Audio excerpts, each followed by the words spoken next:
একটা জীবনে কি হতে চাও ঠিক করে নিতে হবে, এটা না হলে কিন্তু মানে it will be a matchless ship. কেউ আন্দামান গেছিস?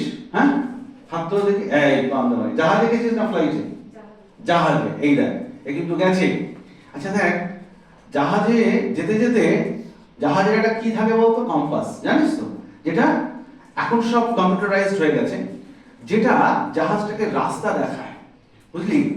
এবার এই কম্পাসটা যদি সমুদ্রের মধ্যে কম্পাসে যদি ভুল কাজ করে, বা যদি সিস্টেমটা নেভিগেশন সিস্টেম আমরা যেটাকে বলি, নেভিগেশন সিস্টেম যদি ঠিক ঠিক কাজ না করে, তাহলে পোর্ট ব্লেয়ারের পরিবর্তে জাহাজটা অন্য কোথায় পৌঁছে যাবে, and that will be a problem.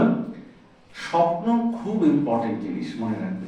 আমি মাঝে মাঝে বলি, এরকম জায়গায় যখন যাই স্টুডেন্টদের মধ্যখানে, জাস্ট থিঙ্ক অফ, ভেবে দেখ, আজ থেকে কয়েক হাজার হাজার বছর আগে, ভালো করে শোন, কোনো একজন দুজন মানুষ তারা নিশ্চয়ই ভেবেছিল তারা আমাদের মতো এরকম সভ্য মানুষ না, তখন তারা হয়তো আদিম মানুষ।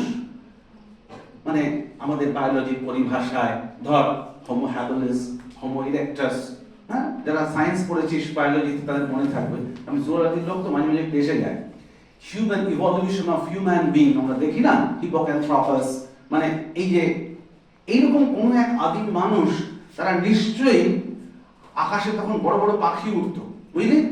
পাখি দেখে definitely some very ancient cave dwellers, they thought আমরা যদি এরকম আকাশে উঠতে পারতাম। ঠিক এইবার দেখ, that is the first step of all modern aviation technology, all aeronautical engineering, ঠিক না? তাদের সেই স্বপ্নটা তো ছিল, তারা একবার ভেবেছিল যে আমরা আকাশে উড়ব।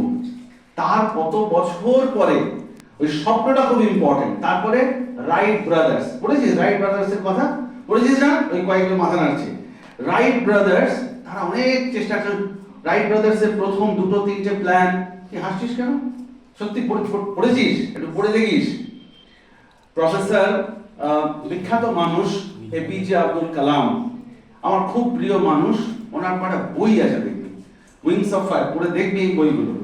কালাম সাহেব অসাধারণ একজন মানুষ ছিলেন। তিনি শুধু যে একজন বিরাট সায়েন্টিস্ট ছিলেন তাই নয়, তার কথা আমি বলছি তোদের পরে, তার দু একটা গল্প।